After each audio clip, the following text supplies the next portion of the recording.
Hello, chess fans. Welcome to another edition of Chess Chat, a program designed to give you, the viewer, a better understanding and a deeper appreciation of the exciting world of chess. I am your host, George Marajanian, Program Director of the Wachusett Chess Club at Fitchburg State University. This club meets every Wednesday evening from 7 to 11 in room C159 of the McKay Campus School at the university. And with me, once again, is my longtime colleague and trusty co-host, Martin Lane, one of the strongest and most active chess players in North Central Massachusetts. Welcome, Marty. Hello, George. Good to see you again. Always a pleasure seeing you, Marty. Well, Marty, today we're going to focus our attention on the upcoming Massachusetts State Chess Championship, Right. More commonly known as the Massachusetts Open. Now, what do you know about this state championship that we are holding? Well, it's going to be in Leominster over Memorial Day weekend. No, Marlborough. Marlborough, yes. Right, Memorial Day weekend. But we'll talk about actually Labor Day weekend. Right, is the New England Open. Right, but this tournament in Marlborough is going to be held at the Best Western Royal Plaza Hotel. Memorial Day weekend. It's a 3-day event. Now, whom do we expect to compete in this state championship? It's actually it's always a hard-fought tournament, and this year there'll be a number of top players. There'll be Alexander Ivanov, John Curto, who's won it several times. Okay, let's see. Here's a photo of Alexander Ivanov. He lives in Newton. He just turned 55 years old yesterday. May 1st was his birthday. And he is actually one of the top players in the country. Here's another shot of Ivanov at the board on the left there.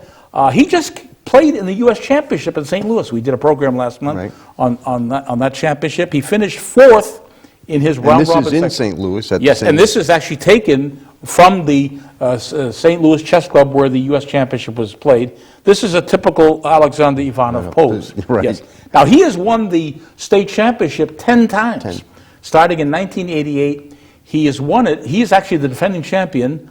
He won it in 2010, also 2009. But he is going for his 11th state championship title, and he has to be considered the heavy favorite. Right. But there are others. What other players do we expect to be? Dennis Shmulov, has he won them? He won it a couple of years Dennis ago. Shmulov actually won it in 2008. Let's see what our director, Darren Dame, has for other participants that we expect will be there.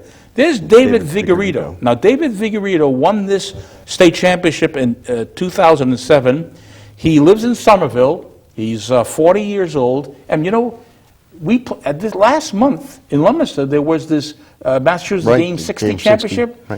He won the tournament. Right. And speaking of winning the tournament, you played in the same tournament, Marty, and you came in first place, tied for first place in your section. Right, so we should let our viewers know that you had an accomplishment by tying for first at that tournament. Now, who else do we have that we expect to be there at Marlborough? Well, there's sort of what we might consider one of the grand old men of New England chess is John Curto. Well, here's the youngest. There's the youngest one. Here is the youngest player that we expect to be there. This is Dennis Shmulov. He does not have any international title. He is what they consider a senior master with the U.S. Chess Federation. He's 24 years old, as I say. He lives in Pepperell, and he won this state championship in 2008. And we expect him to be back. He is a graduate student at the University of Connecticut at Storrs, but we expect he will be back to try to go for his second state championship. Now, who else do we have out there? We have some other players that we expect? This is Igor Foigelman. Foigel. This is International Master Igor Foigel. He's 63 years old. He lives in Brookline. He has won the state championship 6 times, starting in 1992. His first state title was in 1992.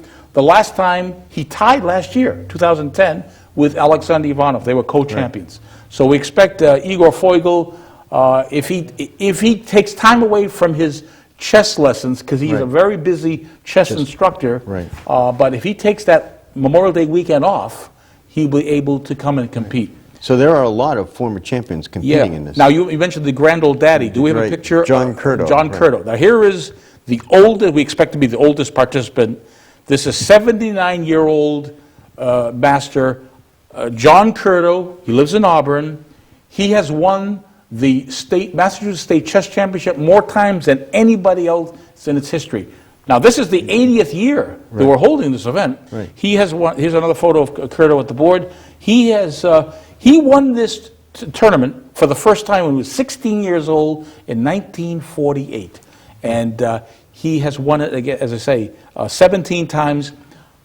Unless Alexander Ivanov keeps on winning, John Curto will maintain the lead as far as winning the state championship. He also has a phenomenal one-loss record. In fact, I think in the world, if there's a Guinness Book of World Records for chess, John Curto would definitely be in it, because I believe he has won more tournaments than anybody else in the world. Right. He has won over 900 tournaments since he started playing competitive chess. So no one even will come close to that. Right. He has a phenomenal record. So he will be there. Now, speaking of John Curto and speaking of Alexander Ivanov, what we're going to show our viewers today is a game that Alexander Ivanov played in 1990. This is 2 years after he came to this country from Russia. Right. He came in 1988, and he played John Curto in Worcester at the 1990 New England Open. Right. And this is a very interesting game that was played 21 years ago. We're going to present it to our viewers and hopefully entertain them, but also inform them about how chess is played. Okay. So, who had white in this game? This is Ivanov was white. Okay, let's. What did Ivanov play as his first move? Well, he takes the E2 pawn, he moves it to E4. The common opening that we've talked about many times before. It activates the center pawn, opens up diagonals for the bishop and the queen. It's probably the most common opening move. Okay. All right, so it's Curto's move, and he responded by playing the pawn on E7 to E5. So he plays E5, and this is normal for Curto. Right. He's a classical player. So he will play what they consider a double king-pawn opening.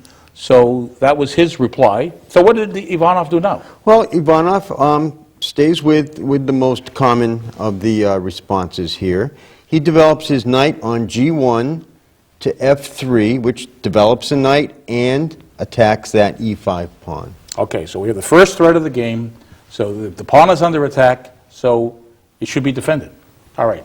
Now, there are different ways to defend it, but the most logical way to defend that pawn on E5 is to play the knight on B8 and develop it to C6, and that's what Curto played. Right. Knight C6 is the second move. Right. All right. Well, and now White has a wide range of choices, all of which are reasonably good. He could just simply develop a knight to C3. He could take his bishop, would take advantage of the open diagonal. We've seen the bishop play to C4, which now attacks on that critical F7 pawn. Right. That leads to a quiet positional game. Okay. But what Ivanov chooses is a very well-known move. He takes the F1 bishop and plays it to B5. It attacks the knight, threatens to take the knight, which in turn would allow him to capture the pawn if he wished. Now, we have presented this opening in past shows. This has a name? This opening has a name? Right. In English, it's known as the Ruy Lopez, named after a Catholic priest of the 15th or 16th century. Yeah. Most other places refer to it as the Spanish game. Yes. Actually, most of the world knows this as the Spanish game or Spanish opening. It's actually in English-speaking countries like the United States and England that we call it the Ruy Lopez. As you say, there was a priest, a Spanish priest, 16th century, and he came out in a book. That it was one of the first books to be written about modern chess. Exactly 450 years ago. Right. In 1561, he wrote a book which he criticized a book written by a Portuguese player who a lot of chess players think is Italian. His name was Pedro Damiano. Right. Well, Pedro Damiano wrote a book that appeared. It was published in Rome, and the priest, Ruy Lopez, says, "This is not good. This, in fact, he says what you want to play." He says, "No, this is good." He says, "Against knight C6, you want to play bishop B5." He says, "This is superior," and so he recommended this opening, which is named after his homeland, Spain. So chess books and chess arguments about theory go back 500 yes. years. So this opening Right. is one of the oldest and most famous openings ever in Right. chess. All right, so now what does black do? What did Curto do against bishop e5, the Spanish opening? Well, he can develop another piece. He could play the knight on g8, bring it to f6, attack Attacking the that, pawn. right. Okay, he could do that. He could also play this bishop on f8 and play it to c5, which is considered a classical continuation. That's also good. He could also play something that, there was an English player named Henry Bird who would play knight d4, moved up the knight for the second time in a row, but you see what he's threatening here. Right. He's moving it, he's attacking this bishop here on b5, right. but he's also attacking that on Knight, f3. right. So that was Henry Bird's idea. But what is commonly played, actually, and most players who play the Spanish Open will play it, against it, will play a6. They put the question to the bishop right away. Right. Because the question is, what does white intend to do with that bishop there? Take the knight or retreat? Right. So Well, that's what Curto played, a6. right. So Ivanov has to decide. He could exchange. He could play bishop takes the knight, which would allow him, if he wanted, to crack. And Bobby Fischer used to play that. Develop that, right? Yeah, Bob. It was very popular. Bobby Fischer Right. Played that against Spassky a couple of times Yes. before their championship. in the World Championship. Okay, but And- Ivanov did something else, right? Right.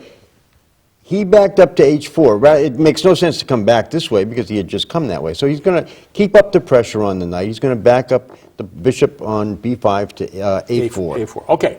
All right. So Curto's move. Now he can still continue with knight to f6. That's still a good move. But he plays d6. Now that's rather interesting. This is a move that was recommended by the first official world champion. His name, Wilhelm Steinitz. Now Steinitz also recommended this move actually on the third move, before putting the question to the bishop. But he found that there was an improvement by delaying this pawn to d6. This is why sometimes it's known as the Steinitz defense deferred. You postpone playing d6 until after you played a6. All right, so that's what Curto played. He's playing now this d6. It strengthens the defense of this pawn. So what did Ivanov do now? Well, he has a choice. He could, speaking of deferred, he could actually continue with a sort of deferred exchange by taking the knight. He could take the knight here. It doubles up. It doubles the it's c playable. Okay, It's yes, done. that's possible. Yep. He could play this pawn on c3 to c3. Yes. Gives this bishop a chance to escape back to c2, which makes it a useful diagonal if black chooses to pursue. If this bishop comes under attack Right, with b5, right. He has a place to go. he has a very good place to go. Okay, but he didn't do And that. what he did was he chose instead to castle, which Right. we've talked about. It's early. His king is in a safe place. He moves his rook towards the center. It's a perfectly good and playable move. All right.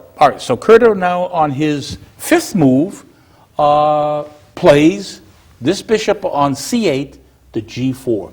He pins the knight on f3. All right. So that he's developing a piece, but also creating a pin here. Right, and White needs to decide how much of an annoyance that pin is. He could play something like c3. Yes. He could play d3. He could develop the other knight if he wanted to. Right. What he chooses, he decides that he's going to try, that pin really is kind of annoying. He plays the pawn on h2 to h3 to attack the bishop, forcing, Curto to decide what he's going to do from here. Okay. Now here is what is very interesting. Again, this game was played in 1990. Right. What Curto did. Now Curto had played this before. Before 1990, he was very familiar with this defense. Right. In previous games, in fact, there was a game he played against international Jack Peters back in 1970, in which case he retreated the bishop to h5. He played the bishop here, but here in this, I'm sorry. What he against Jack Peters? I take that back. Right. He played h5. He played that move, h5. Now, why can he play h5 and let this bishop, be taken? By the way, can that bishop be taken? No. If pawn takes the bishop on g4, yes, then we take back. H takes g4, attacks the knight. Right. And if White for some reason decides to move the knight out of the way, Yes. then the queen can come to h4 and it's And, made. and he's threatening mate, Mate, checkmate. right. All right, so this So is he would very have bad. to give back the He'd have to knight. give back material. Right. Yeah, it would cost him. All right. So that's what Jack Peters played against Curto back in 1970. He played h5, realizing that white cannot take that bishop, it's poison. Right, right. But what Curto played against Ivanov 20 years later, he retreated the bishop back to d7. Now, Right. he could have played this. The actually- previous move. He on the didn't previous have- move, yeah, right? He yeah. didn't even have to play the bishop to g4 and Right. pin the knight. Right. If he's going to retreat it and go back to the square, he could have gone Right. on the previous Yeah, move. this particular move, playing the bishop to d7 on move 6, has only been played a handful of times in All right, so he's Pavlov. given white an extra move here. Basically, yeah. Okay, so now what did Ivanov do here? Well, Ivanov could do, again, a couple of things. He could develop a knight. He could play the pawn to c3. Yes. In this case, he plays a good aggressive move. He takes the pawn on d2 and plays it to d4, attacking that e5 pawn, which is critical in these kinds of games. Okay, all right, so now what Curto did here, he could, add further defense with this pawn here. It's under attack. Of course, it's defended twice right now, but he could actually play the queen to e7, add another defender here, and prepare the castle on the queen Right. side. But what he chose to do is relinquish what we call a strong point. This pawn on e5 is a strong point, but he exchanges. E takes d4, so he exchanges pawns. Right.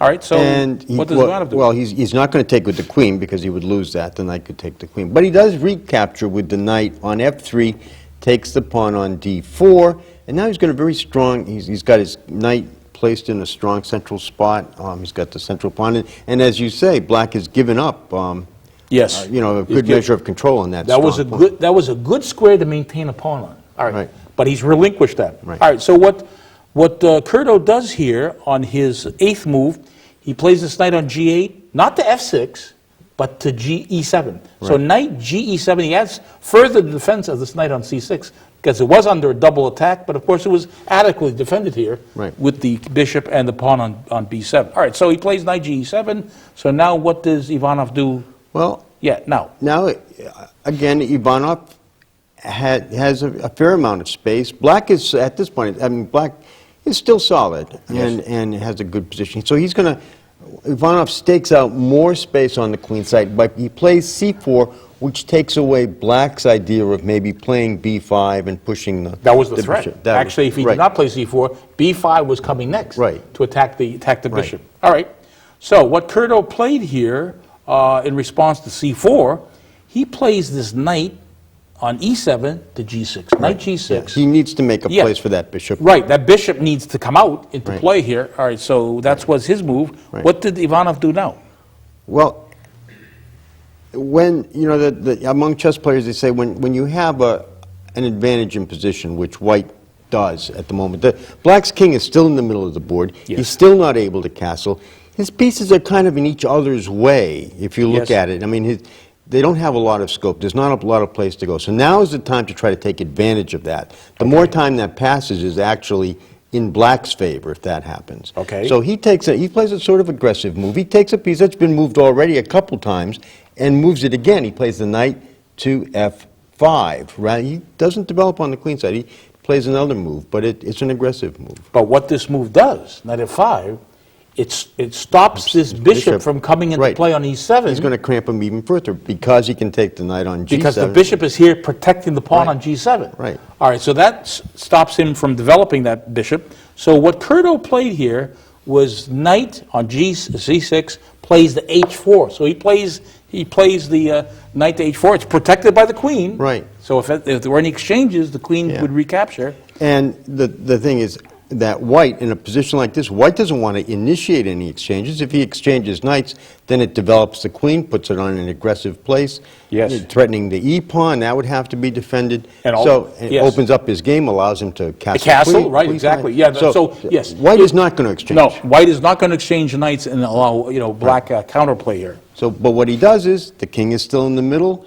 He's going to move his rook onto the e file. He moves the rook on f1 to e1, puts Right. it behind his white pawn, and it's staring down at the king. Just on- Okay. Now here comes a rather strange move. Now I don't understand why Curto played this. Maybe if he's ever interviewed at this upcoming Mass Open, remembers this He'll game, maybe he'll ask him. What Curto played here, he played the knight on h4 and captured the knight on f5. Yeah, that would have been the intent of playing to Right, h4, so exactly. he's carrying So through. he exchanges knights. But what it does is, it's not just exchanging knights. He exchanges knights and allows white to check. So now he has to deal with a check. It's a discovered Discovered check. It's a discovered check. All right, so he takes f5 to check, double check. So we have to block this check. We're in check, so we can't move the king, and we certainly can't take the rook that's attacking us, so we have to block. So what Curto played was knight e7. He plays the knight back. Right. All right, so he also is now... Right. Now, by blocking with the knight, he's offering another exchange. But again, Yes. no, Ivanov does not want to exchange, because that would develop the queen and allow black to castle on the next move. Instead, he's going to come back, and he's going to come back to the c2 square, Right. defending that pawn, though it doesn't need it at the moment, but it puts it on an important diagonal, Yes. and keeps black cramped. Yeah, because this pawn cannot be taken. Even though it's attacked twice, and it's only defended once, The other piece is pinned, so... because this knight is pinned, this knight can never move. All right, so what does Curto do after bishop c2? Well, he realizes he's got to create some space. He'd like to be able to castle The queenside, right. but he can't do it. It's going to take 2 moves at least. Right, so what he does, he plays the bishop on d7 to c6. Right, it's only square. Yeah, which actually gives this queen now, A place this to go. vacant square Right. to go to here, and then threaten the castle queenside. All right, so what did Ivanov do after bishop c6? Well, again, when you're in a position where he's got pinned, the king is still in the center of the board, the knight is pinned, he wants to bring more pressure on the position. He develops the queen on d1 to h5. Okay, so he's adding further the defense of this. Of course, it still can't be taken. This pawn is adequately defended. So now, Curto would like the castle, and what he does, he plays the queen up to d7, but you realize by playing the queen d7 and threatening the castle, he would be relieving the defense of this pawn on f7. But he's willing to do that. He's willing to relinquish control of this pawn. So that's what he does. He plays queen d7 with the threat of castling right now. All right, so what does Ivanov do now? It's his, Well, he 15th. does a move that, maybe to a beginner or at first glance looks kind of strange. He's going to look for a way to continue an attack, to build up an attack, build up pressure. He takes his pawn on f5 and moves it to f6. It attacks the knight, which is pinned. Yes. It's not defended. Oh, well then he has no choice. Right. This next move by black is forced. He has to capture that pawn. Right. because Otherwise, he will lose loses this knight. the knight, Yeah, and okay. then lose the bishop All right, next. So that is what Curto played on his 15th move. He plays G takes F6. Okay. He's got double pawns, but he was forced to do that. Yeah. That was no other choice. All Now- right, so now it's now- Ivanov's move. Now, keep in mind again that the knight is still pinned against the rook. But he's threatening the rook- castle. yeah, But he's black is threatening the the castle now. Yes. But now, in a position like this, white always wants to look for more threats, more pressure. The queen is out now. The queen is out on this diagonal. Yes. Now here's the bishop that was moved to c2. Instead of exchanging, remember, he moved it back to c2. Now he can play it to f4, or f5 that is, and attack the queen. All right. Now the queen is under attack. We cannot take that bishop with the knight because No, we're still it's pinned. pinned. So the queen only has one move. Back to its original square. Right. Queen has to go back to d8. This is very ugly, but it's forced. Yeah, right. Queen d8. All right, Okay. so it's Ivanov's move coming up. He's So his 17th move. Carrying on this attack and this pressure, he now makes the move, takes the bishop on f5 and plays to e6 Ooh. because the pawn on f7 is pinned by the queen on h5. So he's threatening checkmate right here. Right, that's checkmate. Okay. So there is only one move, there's only one move in this position to stop this checkmate. Right. The queen takes, and that move is moving this, to block this Right. queen attack on the f. Which is the cleverness of that, the pawn push on f6, because it takes away the other. Yes, exactly, Wait. yes. If he were able to play g6, Right, that- yeah, that it would have driven the queen away. Right. Yes. All right, so what Curto's forced to do to stop the checkmate, he has to play knight g6 in this position. All right, so now, what does Ivanov do here? Well, he has, he still has plenty of resources, or I should say he's got one really good resource. He plays the bishop now from e6 to d7, which is a double check. It's a check from the rook on e1 and the bishop on d7. There's only one way out of a double check. Right, the king. Yeah. Right, when it's a double check, can't block it, you have to- where it's actually a double, it's a discovered double Discovered check. check, Right. right. It's the worst type of check to face. Right. Yeah, is a double check. So he's forced now with the king. The king must capture the bishop on d7, which he Right. does. King takes d7, and how does this game? Goes queen to f5, mate. This is checkmate. Right. Because the king has no place to go. The No way to block it. Rook controls the entire e-file. He cannot retreat here because the queen controls this diagonal. So this game ends in checkmate, which is rather rare. You know, at top-level chess, you don't usually see games ending in checkmate. Usually there's resignation. The players see the checkmate is coming, so they either resign. But John Curto allowed this checkmate to take place in 1990. This was at the New England Open, played in Worcester. And again, speaking of the New England Open, and you mentioned this earlier, Right. we have another major tournament coming to our area Labor Day weekend. Right. It's the New England Open. We've held already now the Massachusetts Game 60 Championship in Leominster in April, Right. April 17th. We also have now this Labor Day weekend. And we had the Pillsbury back. And then we have, our viewers should know about this, in the first Sunday in December, we're going to have another tournament in Leominster. So 3 tournaments are going to be held to accommodate our Fitchburg-Leominster players. By the way, I expect a number of our Fitchburg-Leominster players will be at this Mass Open, this Right. 80th Mass Open in Marlborough. Now, anybody who wants to learn more about this state championship can go to the website of the Massachusetts Chess Association. You can either Google Massachusetts Chess Association, or you can go to masschess.org and get all the details. What's interesting about this state championship this year, Marty, is that players don't have to commit themselves to playing all 3 days. Instead of playing the Saturday, Sunday, Monday, they can play actually Sunday and Monday. And actually just play an accelerated schedule on Sunday. So this will actually accommodate a number of players who don't want to tie up a whole Memorial Day weekend. So we expect players from Fitchburg and Leominster will be there, and from the surrounding towns, yeah. Now we should, with the time remaining, point out to our viewers that our Wachusett Chess Club Championship is starting this Wednesday, May 4th. You're competing in the A division. And you are? I am. In our control room. In our control room, our person, Bruce Felton, will be competing. Our cameraman, our trusty cameraman, Brian Bigelow, will be one of the top contenders in the B division. Right. We're playing in 2 divisions, so we have a very competitive Wachusett Chess Club Championship starting at Fitchburg State University Wednesday, May 4th, and this is a big surprise to basically all the players of the tournament. We have one of the top tournament directors in the country who will be coming in from New Hampshire. Bob Messenger, he's a senior tournament director with the U.S. Chess Federation. He will be directing our tournament. We're looking forward to his participation.